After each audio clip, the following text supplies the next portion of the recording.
Danny, just questions about the injured players. We saw Drysdale and Sealer were skating, and more Yep. skate for last game, and then Risto skated last week. But like, where are they at in terms of timelines? As far as I know, Sealer's getting closer.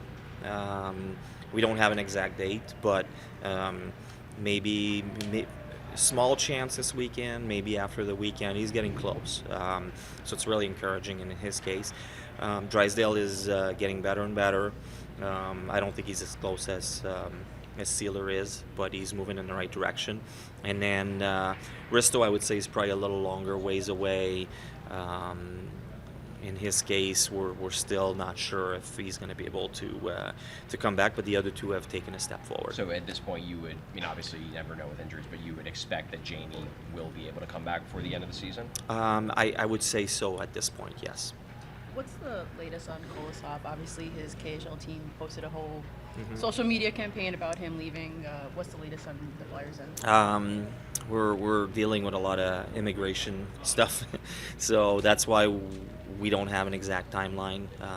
It's always tough to get him in the right places, the right visa. I know our people are working on it to try to make it work. It seems it just gets pushed out and pushed out. We were hoping he'd be here by now, but I think soon. I just don't have an exact day for it. Is the expectation maybe by the end of the season, like he'll come and play a couple games in the AHL? Is that the hope? We're hopeful that he's going to be in the U.S. shortly. As far as where he's going to play, I would say he'd probably start with the Phantoms at this point.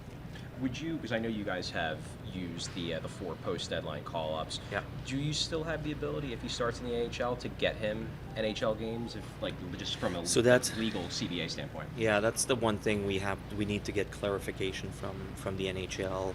I think Felix is still on an emergency recall, so how does that work? Are you able to switch an emergency recall or not? So that's where we need to get clarification. But most of our energy has been mostly spent on trying to get him here first. With Brian Paling, when you signed him over the summer, did you ever expect to see where he's at now? And obviously you signed him to a new deal, but just your thoughts maybe on his whole season. He keeps getting better. It's been exciting to see him.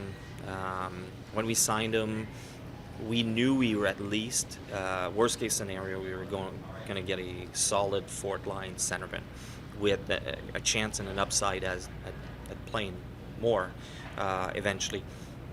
The age, 24 coming in, we felt was felt in our timeline and what we're trying to do as well if he got better, and that's exactly what happened. He just keeps getting better. His speed is a big help too. Speed and size is something that we knew would be a real asset. Now he's playing more minutes. He's facing tough opposition night after night. So it's been fun to watch him flourish.